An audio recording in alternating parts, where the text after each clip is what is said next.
What's poppin', people? It's your boy Illusionist. It's October 1st, and I was just thinking. October 1st kicks off Domestic Violence Awareness Month. And I could come at you with scriptures about love, being kind, and relationships, but one scripture stands out in my mind. Proverbs 22:6. You may say, what does training up a child have to do with domestic violence? Let me explain. The first life lesson that a child gets is from home. Now, when a child sees one adult hitting another, they begin to think that that's a part of life. And there's some that grow up and continue the cycle. There's some that avoid the cycle by not getting close to anybody. And we're in the body of Christ. We can pray for these people and their situation, but we got to do more. Train a child in the way it should go.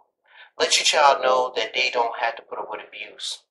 Not because you will hurt somebody if you find out that it's happening, but because they are too precious to have to deal with abuse. Don't stop there. Also, speak out against this. Show your child that you don't like this by reporting abuse. And let them know that as far as they are concerned, this is something so appalling that they want to be involved in it too. They want to make sure that they are not standing for it or turning their backs to it and letting it go on.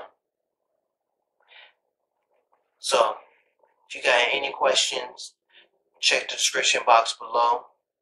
It'll give you a link towards National Domestic Violence Awareness, as well as a link towards the hotline in case you need help. Until then, I'm Illusionist. Be a blessing.